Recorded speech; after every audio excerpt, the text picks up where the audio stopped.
Vamos lá. Boa tarde, gente. Agradeço aos alunos, aos professores. Eu vi aqui rapidamente que a Pastoral da Ecologia também está nos acompanhando. A colega do Pedagógico, a Rosane, e outros que, meus ex-alunos, sempre alunos, estão aí presentes. Um abraço a todos, aos colegas de RIFs também. Hoje, nós iremos bater um papo sobre a questão do desenvolvimento sustentável, Objetivo de Desenvolvimento Sustentável. Objetivo por quê? Nosso interesse como ciência, como instituição de ensino, é fomentar o desejo das pessoas melhorarem as condições de vida, para elas e para os outros. A ONU também. A Organização das Nações Unidas, ela busca isso daí. Melhorar, ampliar, aprimorar as condições de vida dos seres humanos e do planeta. Então, é uma organização que busca essa qualidade. Para isso, foi lançado os 17 temas para as ODS, os Objetivos de Desenvolvimento Sustentável. Hoje, eu vou começar a falar com vocês sobre 3 deles importantes.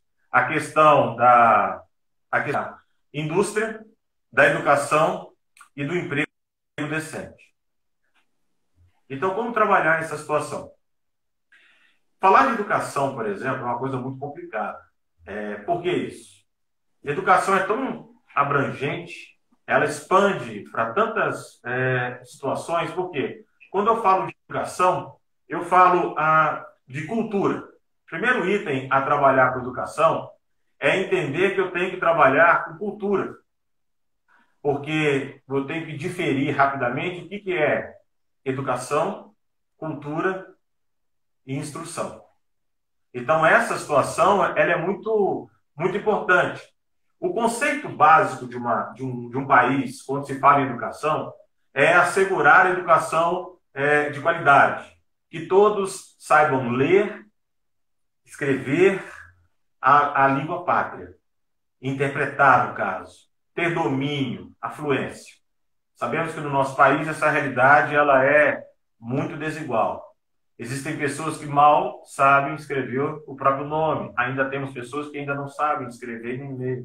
Existem pessoas que sabem ler e escrever, mas não conseguem interpretar. Então, são situações de 500 anos de uma formação assim errada, mal feita, atravessada, apavorada, que fez com que a educação brasileira tivesse essa desigualdade. Acompanhando disso, nós temos também as condições continentais desse país. Nós temos as características regionais. Nós temos a distribuição desigual de renda, de infraestrutura. Então, isso gera sérios problemas. Só para você ter uma noção do que eu estou falando, por exemplo, o Brasil, no último exame para estudantes de escolas do ensino fundamental, nós ficamos numa posição atrás de vários países da América Latina. Ficamos na frente de países que são essencialmente agrários, como Bolívia, como Guatemala. Então, nossa condição de educação não é das melhores. Agora, e a melhor? Se o Brasil não está entre as melhores, qual é a melhor? Bom, nesse caso, a Finlândia é um exemplo. Esse país nórdico, no norte da Europa, ele vem apresentando números, resultados e teorias e práticas de sucesso para com a educação.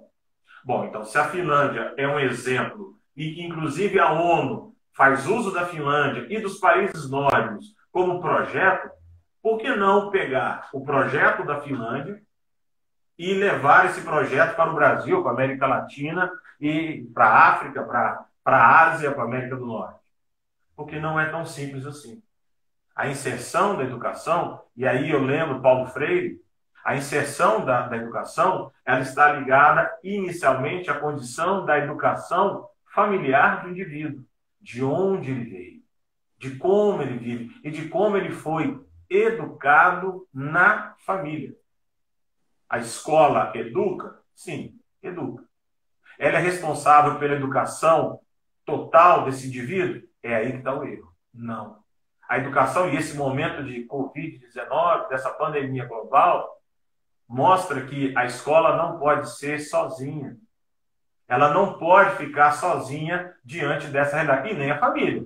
Pelo menos no caso brasileiro. Existem casos em que países estimulam o ensino em casa.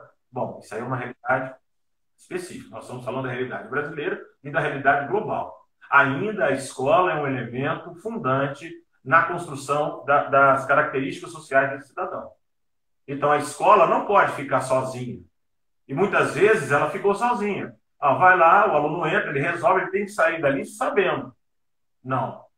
O elemento de estudar, que é diferente de ser aluno, o elemento de ser estudante é quando você tem um suporte da família, é quando você tem um suporte da escola, da instituição de ensino, é quando você tem um suporte do governo.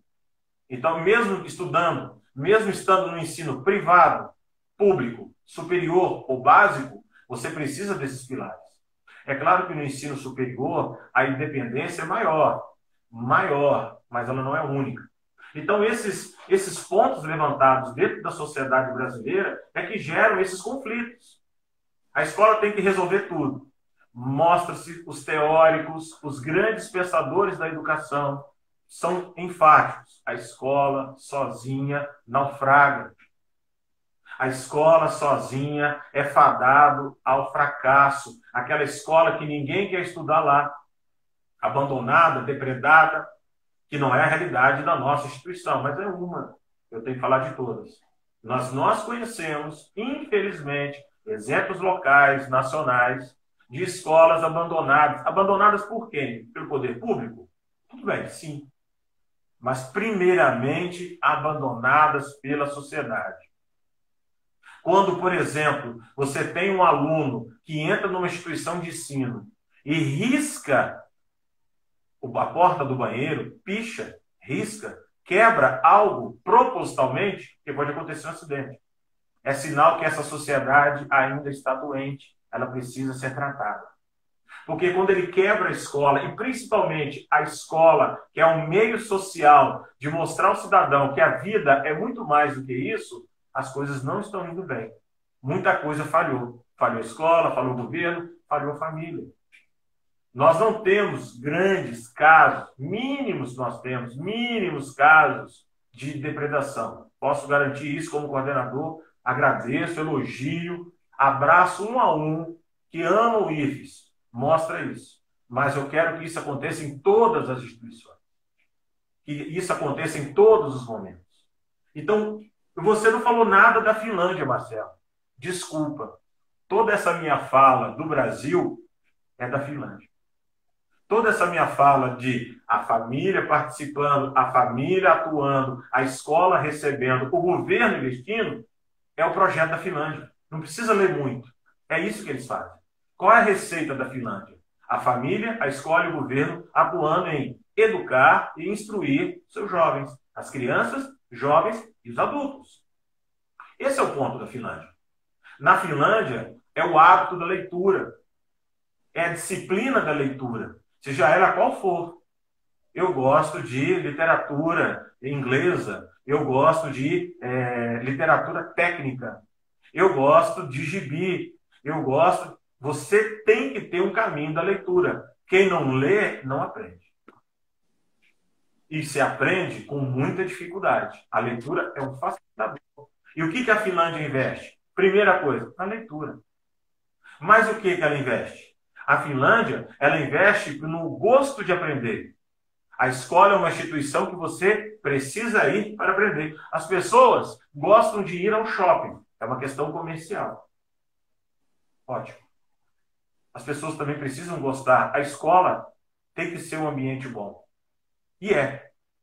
Não, mas eu fico sentado, fico horas lendo. É porque você está pensando no seu resultado, e isso é uma crítica à sociedade brasileira, comparado à Finlândia, ou você está esperando da escola o seu futuro. Eu, nas minhas aulas, falei isso. Eu sempre falo o seguinte, eu não estou ensinando você para estes 50 minutos. Não tem sentido eu te ensinar por 50 minutos. Bastava eu te dar um questionário escrito em casa, passo a passo, e está tudo resolvido. Não. Eu quero te ensinar para viver o lá fora, o presente e principalmente o futuro. É quando você passa pelaquela guarita do Ípis, aquele portão verde, ou de carro, ou pega o ônibus ali no bairro Santa Margarida e vai enfrentar os desafios do mercado, das faculdades, das outras escolas que você estuda e que está nos assistindo. É ali que é o problema. É quando você quer ter um emprego melhor. Eu estou buscando, não, eu quero ter um emprego melhor. Eu queria trabalhar na área de gestão, na área do mercado financeiro, eu queria ter um salário, um rendimento financeiro mensal de 30 mil reais. Ótimo. 30 mil, 60 mil, 100 mil, seja lá qual for. Aquele sonho de viver bem, de ter uma vida digna. Olha, tem que colocar o cotovelo na mesa e ler, estudar. É por isso que a instituição existe. É para lhe dar condições de enfrentar o mercado competitivo. Porque você está dentro e é inserido na ótica do mercado. Você está dentro dessa ótica de mercado. Você não foge disso. Então a Finlândia buscou esta juventude e essa criançada para estudar para a vida.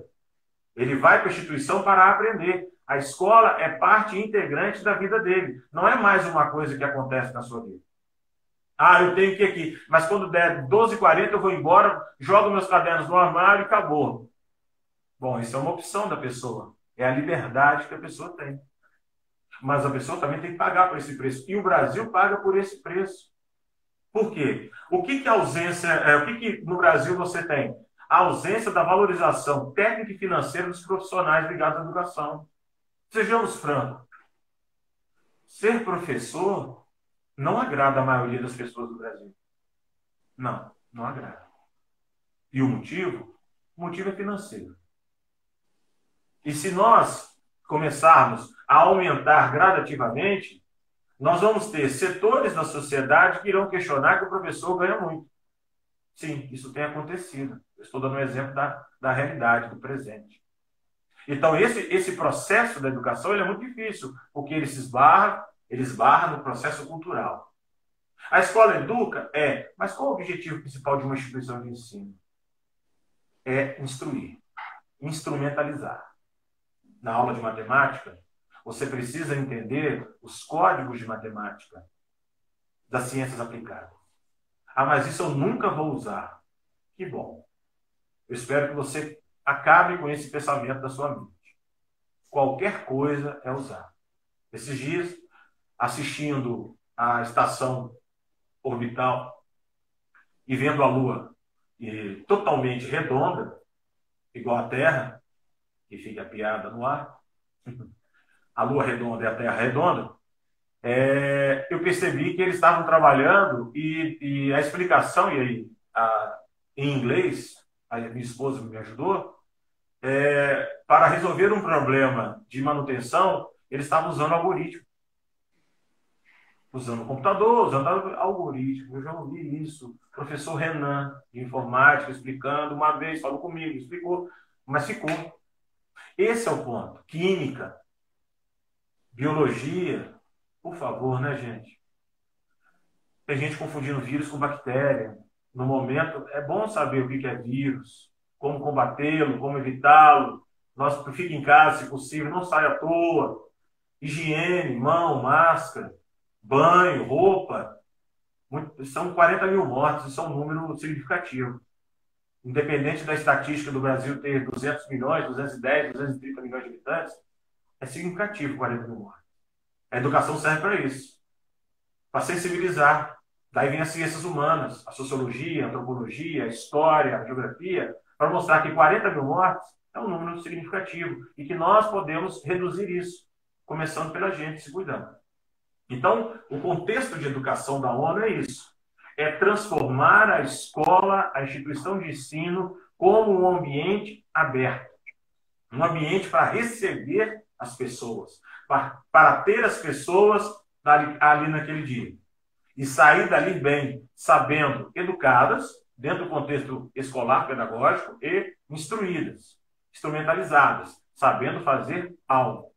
Agora, escola só consegue educar e instrumentalizar se a família trabalhar junto. Senão não tem jeito. Entendeu, Fabrício? dentro desse contexto, a educação mundial e brasileira, ela trabalha dentro da cultura, dentro desse contexto de diversidade, de educação. E educação, o que é educação básica? Dentro que começa, e aí o professor de filosofia muito bem fala isso, e o de sociologia também, regras morais, filho. Você não pode, você tem que aprender a fazer o não. Quando você não sabe diferenciar não e sim, aí as coisas começam a complicar. A escola também tem a questão da instrução. Você tem que aprender dali. Aprender a ser um engenheiro, um médico, um advogado, um arquiteto, um artista, um musicista. Você precisa. Só que se você chegar lá sem a educação familiar, fica muito mais difícil. Ok? É uma Essa é a educação grande. que não é baseada só na questão de transmitir conteúdos disciplinares, né? Mas sim também formar habilidades, comportamentos apropriados, né? A escola moderna hoje ela trabalha com múltiplas competências. É isso que Competências. essa questão da múltipla questão. Deixa eu só mexer um minutinho, Paulo. Claro, à Tive um vontade. problema aqui. Enquanto ele Pronto. mexe aí, Agora, pessoal, fiquem à vontade para perguntar no chat. Eu sou o interlocutor de vocês, o mediador de vocês. Quem quiser fazer algum comentário, alguma pergunta, fique à vontade. Pode continuar, a escola Marcelo. ela é múltipla. Ela tem que ser múltipla. Então, você tem que entender a escola com as características daqueles grupos. Tem gente que é mais da linha de cálculo, de exatas, tem gente que é da área biomédica, tem gente que é da área de humanas. Então, você vai trabalhando em cima disso.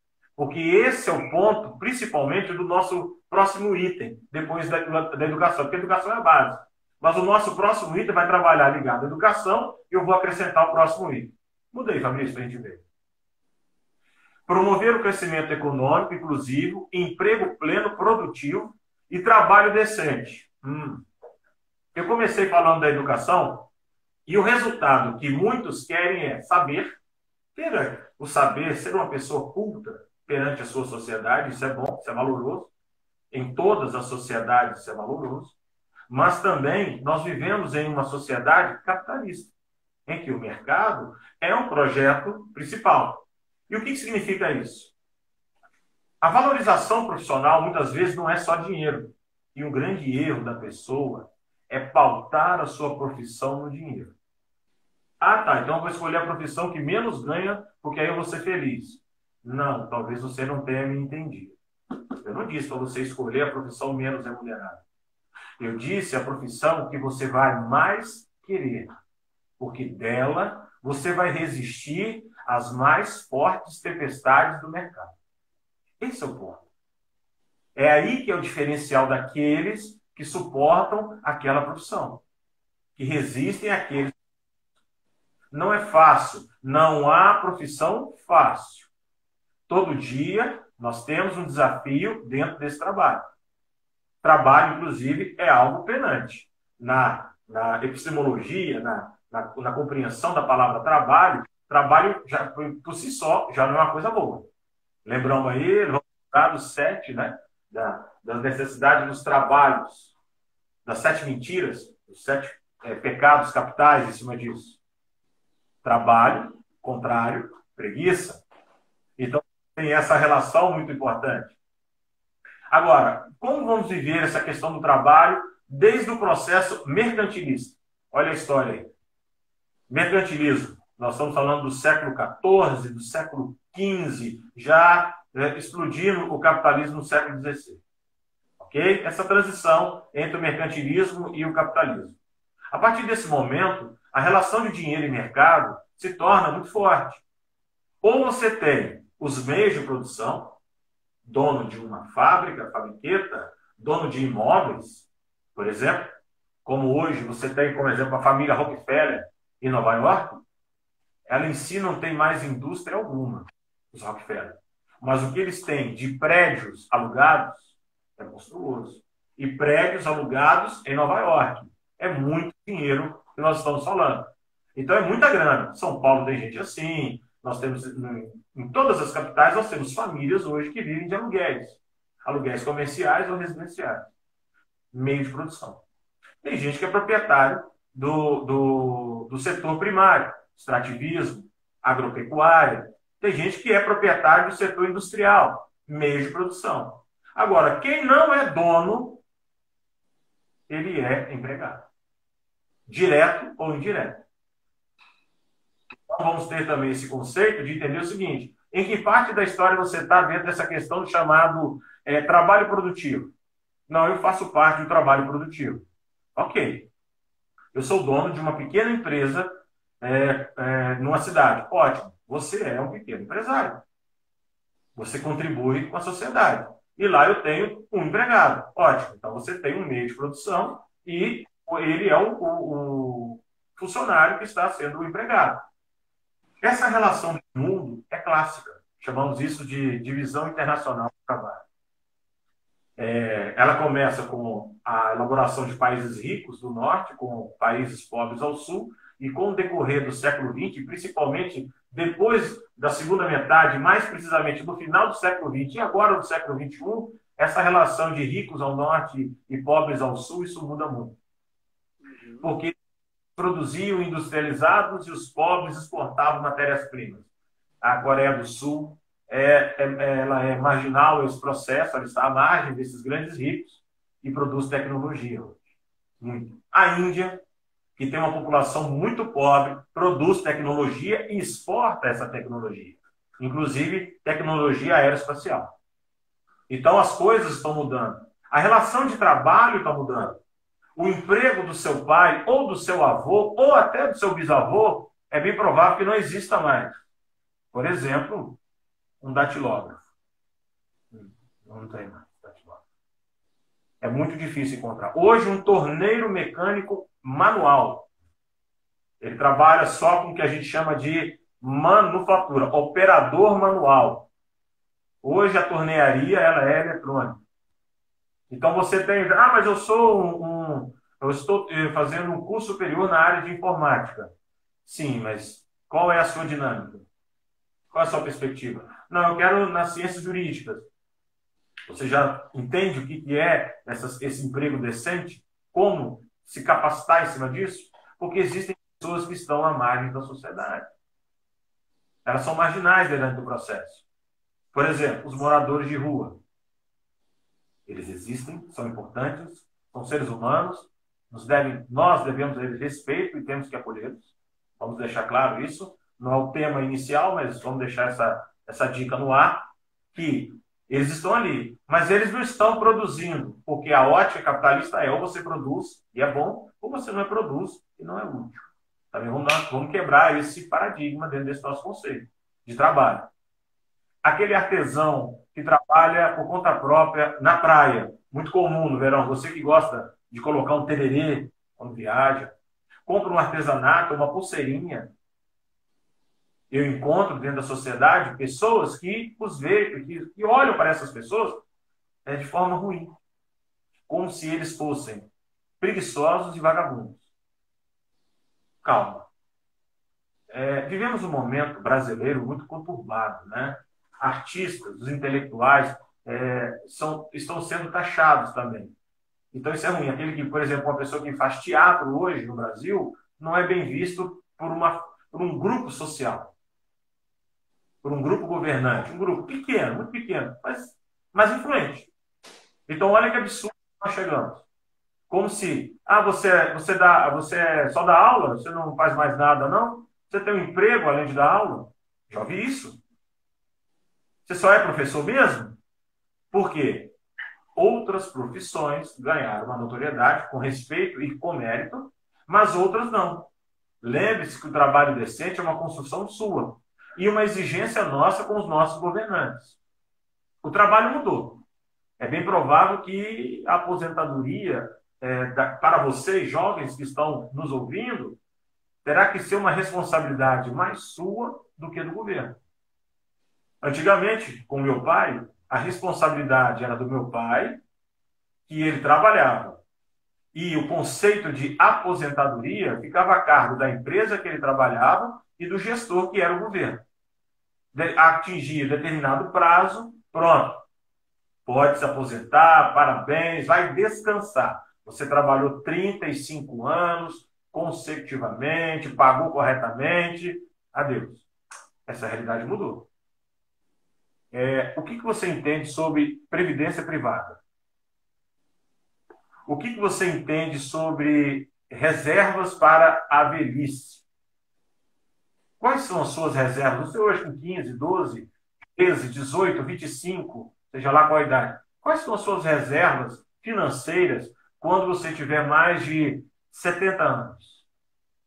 Não pergunte para os seus pais. Não pergunte. Essa pergunta é para você. O que você está esperando de reserva? Porque, pelo que nós vivemos mundialmente e de forma brasileira, a aposentadoria será uma responsabilidade muito maior da pessoa do que para os outros elementos da sociedade, como, por exemplo, o governo. E cada vez mais tempo você vai demorar para aposentar. E as pessoas que não estão trabalhando, o que o mercado chama de informalidade. Formal e informal. Eu, Fabrício, e muitos pais de vocês que estão assistindo, são trabalhadores formais. Tem registro no governo, no INSS, Instituto Nacional de Seguridade Social. Eu, como estatutário, mas existem pessoas que são da CLT, chamamos isso de iniciativa privada. Essas pessoas têm um registro. Mas e aquele rapaz que está trabalhando por conta própria? Ele tem como resolver isso? Ele tem duas alternativas no Brasil. A guia de previdência social, chamada GPS, ele paga como autônomo, e ele vai ter um tempo de aposentadoria, depois daquele período dentro da lei, ou uma previdência privada. Não tem saída. Isso é a busca pelo trabalho decente. Uma outra realidade é exigir dos nossos governantes, por exemplo, a proibição do trabalho, ou nem proibição, a prisão, processo criminal para aqueles que fazem trabalho, promovem trabalho análogo à escravidão. Brasil e mundo ainda repete essa situação nefasta do século XVII, como ocorreu aqui no Brasil. Século XVII, século XVIII. A escravidão. Análoga. O que seria uma situação dessa? É a pessoa que está trabalhando em troca de um prato de comida e, olhe lá, água suja. Como já encontramos vários casos, principalmente no Tocantins, no Pará e no norte do Mato Grosso. São locais onde tem mais denúncias dessa situação. Não são os únicos. Na Bahia nós temos isso. Norte do Espírito Santo, nós já temos esse tipo de denúncias. Então isso é a busca também do trabalho decente. Vivemos uma onda mundial da questão do emprego em cheque? Sim. O emprego mudou, gente. E ele vai mudar mais ainda. Olha só, eu estou trabalhando com vocês, com centenas de pessoas. Hoje eu tenho um número, esse número vai aumentar, porque esse vídeo vai ficar gravado e ele vai sendo repassado. O emprego mudou. Hoje existe uma palavra que é o delivery, em inglês, que é o disque entrega para nós. Várias empresas que não usavam o disque entrega, que simplesmente recebiam os seus clientes no balcão, hoje ele vai à sua casa com todo o sistema, pagamento online. Ele não usava pagamento online.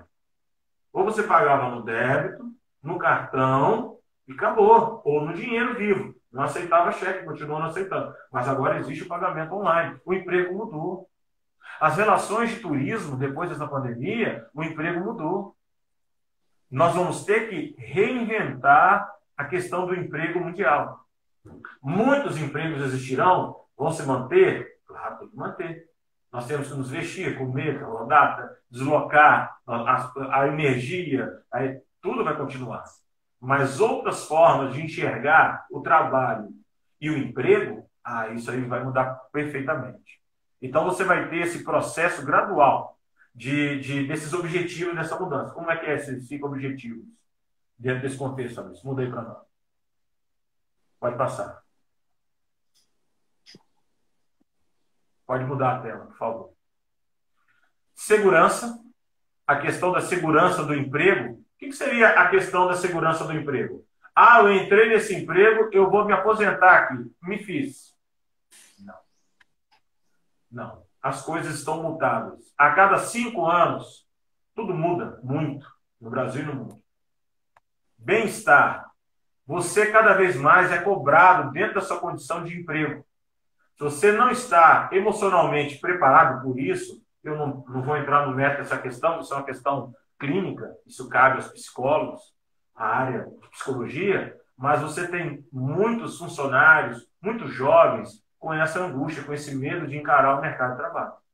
Do novo emprego, trocar de emprego, esse medo, e o novo sempre causa medo. Mas hoje em dia é tão rápido e a exigência é tão rápida que talvez a pessoa não tenha a certeza seguinte, eu vou mudar, perdi aqui onde eu estava indo e agora não tenho mais de onde eu saí.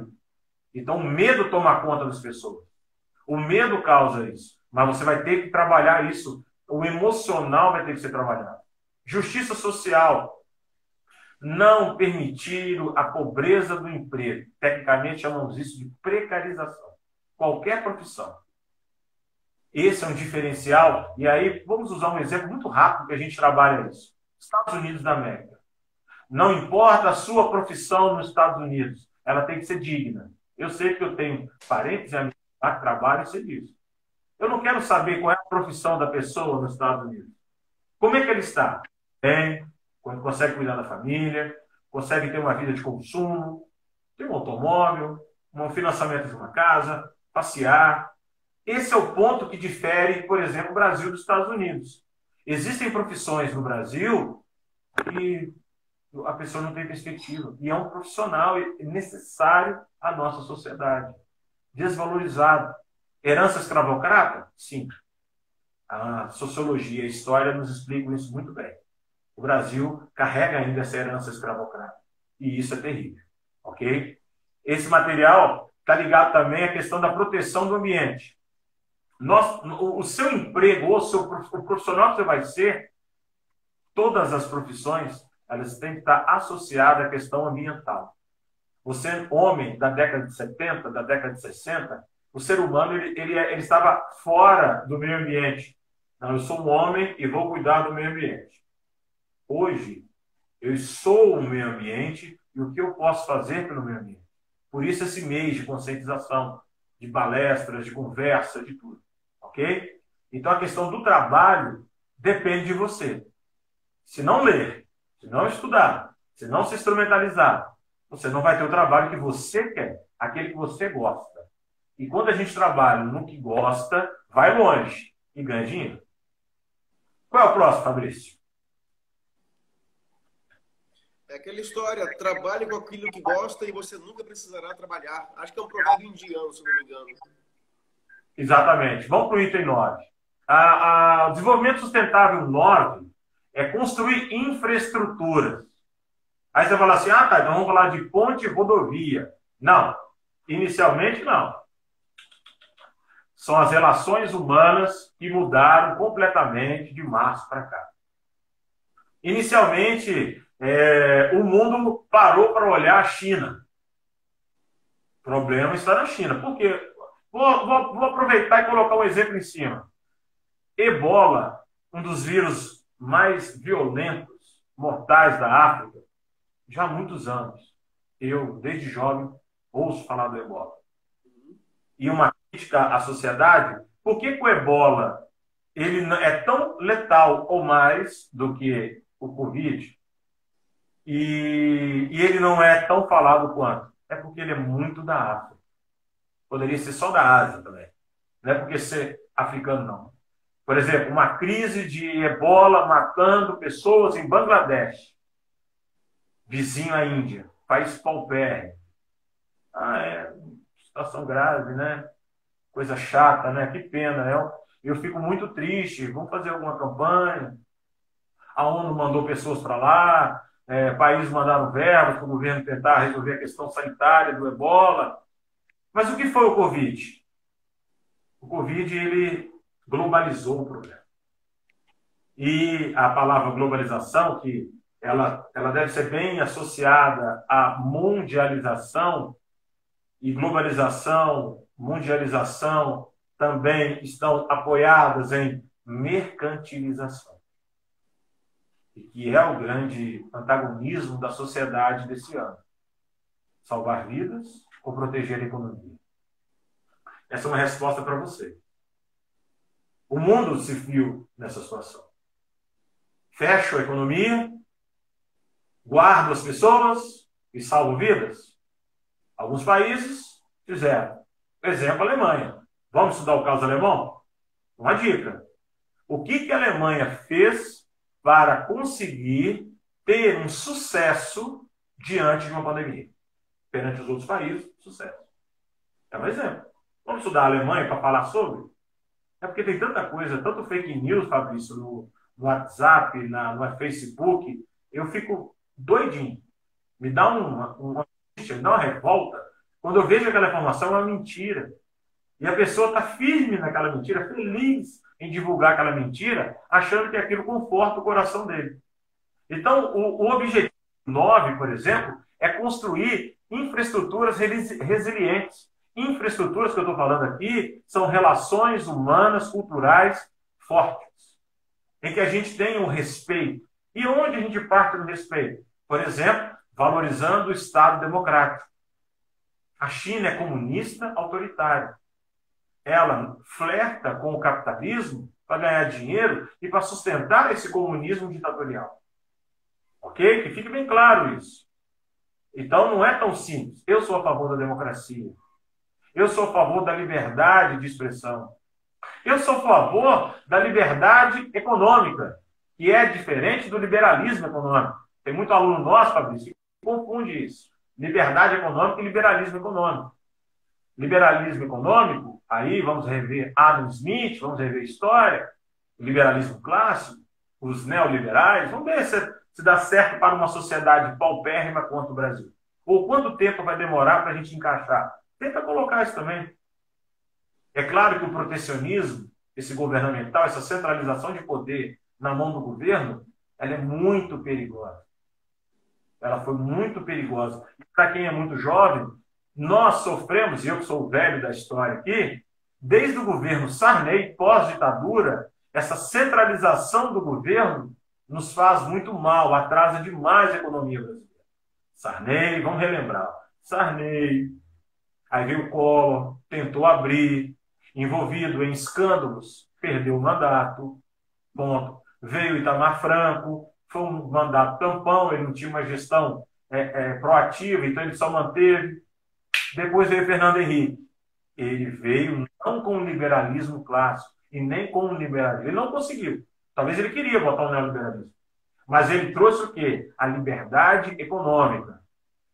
Ele conseguiu manter os empregos, a indústria nacional fortalecida dentro do contexto, mas exigindo dela o quê? Aprimoramento, melhorias, evolução, e aí estabilizando a economia, dando processo de consumo, pronto. Aí veio o governo do PT. Lula e Dilma. Problema. Posso falar aqui de governo Lula e Dilma. Roubaram o nosso sonho.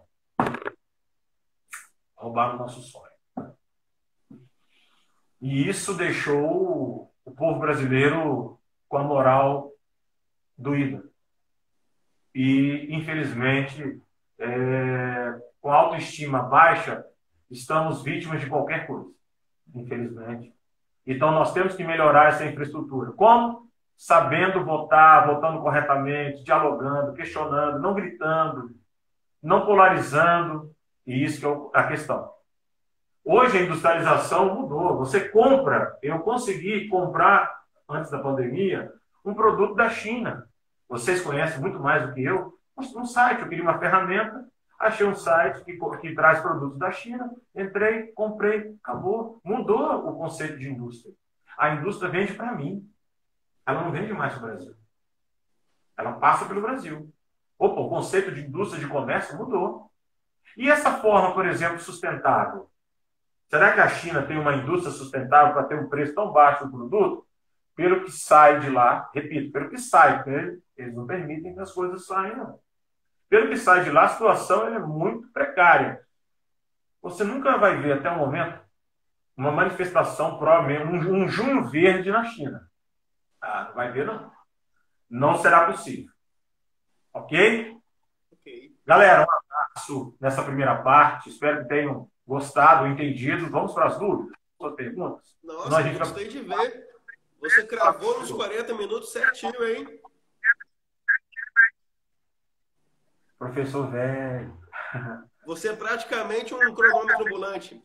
Eu queria agradecer, antes de partir para a primeira pergunta, ao Alexandre Spalens, nosso aluno, ao Ricardo Violete, nosso ex-aluno, mas que continua muito presente lá no campus, a Soninha, servidora do campus, está presente aí também, o próprio Abraão, que não nos abandona nunca, a Ilauzina, deixando saudade aí, a Rayane estava aí presente também, e a Rosane Rosadinha, que vai ser a live da semana que vem, né? Além de várias outras pessoas, alunos, né? E parceiros como o pessoal da Pastoral, que está aí presente. Pessoal, eu gostaria que vocês digitassem as perguntas de vocês, tá bom? Para o Marcelo poder responder agora mesmo. A pergunta é a seguinte: a visão de inovação que você apresentou está muito alinhada à questão da sustentabilidade. Só que muitas vezes, inovação, no mundo que a gente vive, está mais alinhada a uma visão mais capitalista, de inovar para se diferenciar dos seus competidores, para conseguir alcançar uma parcela maior no mercado, reduzir custos e assim por diante. Ou seja, pouco se tem nessa inovação que prevalece muitas vezes, dessa questão sustentável e preocupada com o bem-estar social. É possível alinhar essas duas visões ou elas são opostas? O que você acha? A Europa mostra isso. Vários países, a Alemanha, exemplo 1 disso. Os países nórdicos, Suécia, Noruega, Finlândia, Dinamarca, mostram isso, que há como crescer de forma sustentável. Você pode crescer de forma selvagem, que é a China no momento. Ela está crescendo, deu uma reduzida, mas continua crescendo de forma selvagem. Mas é possível crescer. O Canadá é uma forma sustentável, elogiável, ok? De como crescer de forma correta. Tem solução. Agora, são realidades diferentes. Você quer trazer a mesma estrutura da Alemanha para o Brasil? Não. Nós não temos o pragmatismo do alemão. Nós não temos. Nós temos que respeitar a nossa cultura. Nós somos uma formação indígena, europeia, negra. Nós somos indígenas, negros e europeus. Então, de um país continental. Então, projetos trabalham de forma pontuais. O que é muito bom para o Rio Grande do Sul, talvez não tenha a mesma aceitação ou resultado no Nordeste. Isso é visível. A relação com a Amazônia não pode ser a mesma relação com o Centro-Oeste. São realidades, são biomas diferentes. Então, a indústria, a agropecuária, o extrativismo, eles precisam ter essa realidade. Cada um com a sua realidade específica no Brasil. Então, tem que ter pesquisa, tem que ter diálogo, respeito às leis. Sabe qual é o problema das leis? É porque elas são horizontais. E algumas pessoas, minoria, felizmente, elas querem a lei vertical. O que é uma lei vertical? Bom, ela atinge só esse grupo. Como eu estou fora, beleza, eu estou tranquilo. Não, a lei é para todos. E muitas vezes a lei ela se torna pesada para alguns e leve para outros. Como é que muda isso? No legislativo. Vereadores, deputados estaduais, deputados federais e senadores. Desenvolvimento sustentável passa por esses homens, tá? É isso que fica claro. E sabe onde nós erramos? Nós escolhemos, de vez em quando, pessoas erradas para cuidar das nossas florestas, pessoas erradas para cuidar da nossa escola, pessoas erradas para cuidar dos nossos hospitais, pessoas erradas para cuidar de todo o dinheiro que juntamos com o nosso trabalho. Imagine todo o dinheiro juntado do brasileiro, 230 milhões de brasileiros. Junta esse dinheiro todinho e entrega na mão de uma pessoa que não tem confiança. Quando eu falo pessoa, grupos. Não tem esquerda, não tem direita, não tem centro, não tem cima, não tem embaixo. Não é coreografia de música baiana. Ok? É aquele processo rápido que chama-se voto. Se você tem um político ruim próximo a você, na sua cidade, estado ou Brasil, desculpa, você é o culpado, não o político. Ou você que legitimou aquele cara que não tem capacidade municipal, estadual ou federal de estar à frente. Então, o desenvolvimento sustentável trabalha em cima disso. Se eu não tenho uma sociedade comprometida com leis comprometidas, não vou conseguir. Então eu tenho que exigir do vereador, por que que tem tanto lixo nas calçadas? Por que que as calçadas estão todas quebradas? Por que que tal bairro é todo esburacado? Mas isso faz parte do meio ambiente? Claro que faz. Uma cidade depredada é fadada a ficar completamente destruída no seu ambiente. Se você vive mal, você não vai ver coisas boas em volta. Então, nós somos responsáveis por essa sustentabilidade. Só para ter um exemplo, indústria reversa. Não vai dar tempo de explicar, mas fica no ar. O que é indústria reversa? Quanto de madeira você joga fora na sua casa? Plástico, tecido, papel, vidro. O que você joga fora na sua casa? Comida, matéria orgânica. O que realmente você deveria jogar fora? Restos de obra, entulho. Olha na sua casa, o que você joga fora? Na sua lixeira. O que realmente não pode ser aproveitado? Nós jogamos bilhões de reais fora. Rasgamos nota de 100 reais a cada minuto. Estamos morrendo de rir para isso. E aí, não, nós temos que promover a sustentabilidade. Aí pega outra nota de 100 reais e rasga. Quando você não separa o lixo, o alumínio, o metal. Cara. Vamos para outra. Olha que interessante. A Wendy Ribeiros trouxe uma pergunta. Somente com a iniciativa popular, será que não conseguiríamos mudar um pouco dessa falha do Estado nessa questão? Eu acho que ela viu que você falou muito a questão da importância de escolher representantes comprometidos com o bem-estar e ela está pensando, talvez, em outras alternativas. É isso, Wendy? Seria possível outras alternativas? Eu entendi da Wendy que é participação em conselhos populares. Cuidar do bairro. Quer uma ajuda para o planeta Terra? Vamos começar cuidando da sua rua? Como é que está a sua rua? Ah, mas você quer que eu pegue uma vassoura e varra a rua? Não. Eu quero saber como você está lidando com os vizinhos, não a sua relação com o vizinho, mas como que aquele grupo ali está lidando com a sua rua. Tem entulho? Tem lixo? Tem calçada estragada? Tem problema, invasão de uma sujeira que pode ser resolvida? Ah, mas isso é tão pouco. Bom, se cada um fizer um pouco, que esse é o objeto do coletivo ambiental, nós vamos chegar à questão maior. Então, a participação popular é a mudança de tudo. Se a Dinamarca, e se principalmente a Finlândia, é o maior exemplo educacional de hoje, é porque lá existe iniciativa popular. Não depende do político. O político é cobrado. No Brasil, o político não é cobrado, Fabrício, ele é bajulado. Se nós não temos o reiki, nós já tivemos a família Orleans de Bragança, hoje as autoridades de grande bajulação são os políticos. Eu não entendi por que se bajula tanto político.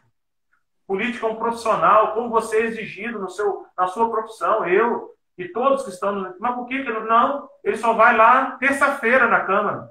Caramba, ele ganha 5 mil reais. Quem ganha 5 mil reais no Brasil?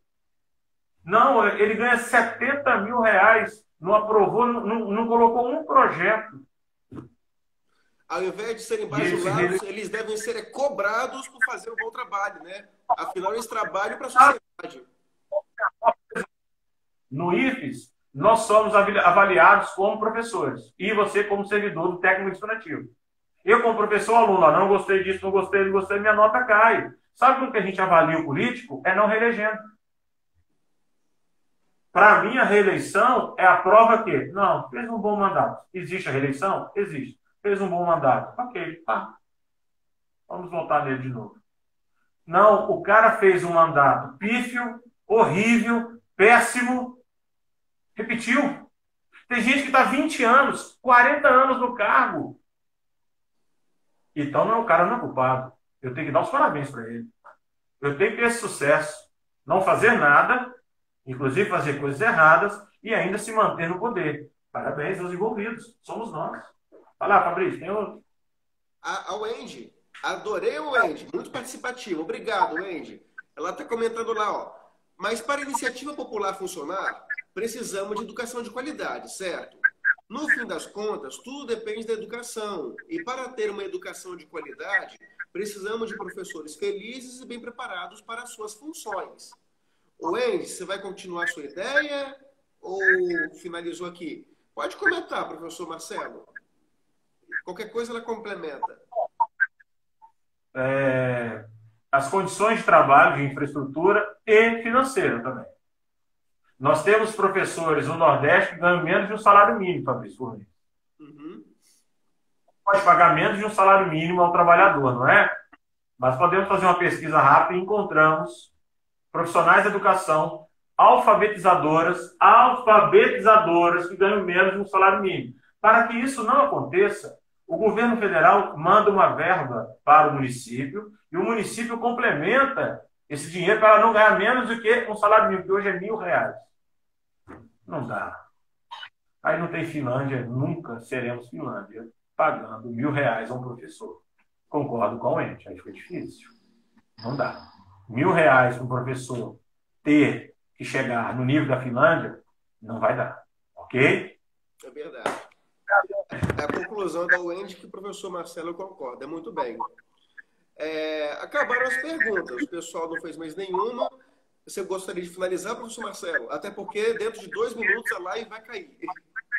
Agradeço a todos. Obrigado, Fabrício. Espero que tenham gostado. Isso aqui foi um bate-papo para a gente puxar ideias, assuntos. Se alguém quiser falar comigo pelo e-mail, meu e-mail é o mmoreira@ifes.edu.br. Repetindo, mmoreira@ifes.edu.br. A todos um grande beijo, um grande abraço, tá? Felicidades, estudem, garantam o futuro de vocês naquilo que gostam. E para gostar, tem que se dedicar. Eu não conheço nenhum gênio, nenhum profissional que não trabalhe em cima disso. Tá bom?